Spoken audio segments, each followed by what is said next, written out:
दुनिया का वो वाहिद नमाजी जिसके लिए इब्लीस फजर के वक्त तक चिराग लेकर खड़ा रहा। अल्लाह ताला ने मुसलमान पर 5 नमाजें फ़र्ज़ की हैं। यूँ तो हर नमाज ही अहम और अहमियत की हामिल है, ताहम इन 5 नमाज़ों में 2 नमाज़ों की अहमियत बहुत ज़्यादा है, जिनमें एक नमाज फ़जर और दूसरी नमाज इशा है। नमाज फ़जर और नमाज इशा की अहमियत इसलिए ज़्यादा है कि दोनों औक़ात ऐसे होते हैं कि नमाज फ़जर के वक्त इंसान नींद से मगलूब होता है और इस वक्त उठकर नमाज अदा करने में इसका अपना नफ्स बहुत ज़्यादा हायल होता है, जबकि नमाज इशा के वक्त इंसान दिन भर की मसरूफियात के बाइस बहुत ज़्यादा थका होता है और इस वक्त आराम छोड़कर नमाज अदा करने में भी इसका नफ्स और शैतान इसको बहका रहा होता है। नमाज फ़जर की अहमियत का अंदाज़ा इस रिवायत से लगाया जा सकता है। इसकी कितनी अहमियत है।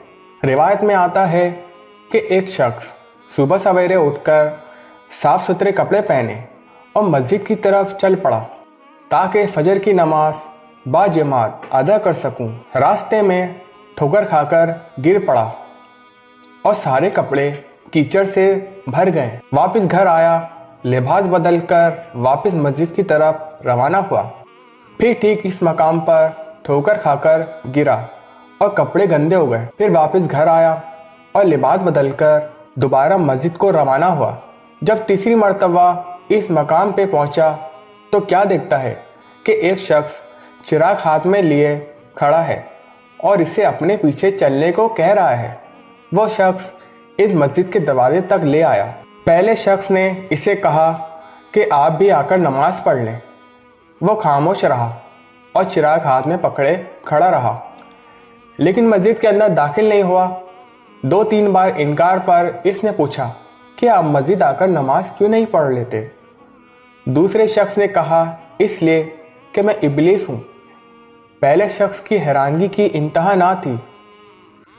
जब इसने ये सुना, शैतान ने अपनी बात जारी रखी, ये मैं ही था जिसने तुम्हें ज़मीन पर गिराया।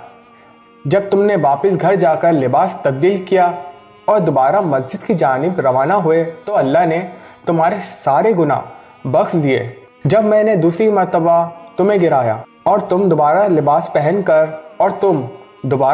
पहनकर मस्जिद को रवाना हुए तो अल्लाह ने तुम्हारे सारे ख़ानदान के गुनाह भी बख्श दिए। मैं डर गया कि अगर अब मैंने तुम्हें गिराया और तुम्हारा लिबास तब्दील करके मस्जिद की तरफ चले तो कहीं अल्लाह तुम्हारे सारे गांव के बाशिंदों के गुनाह ना बख्श दे।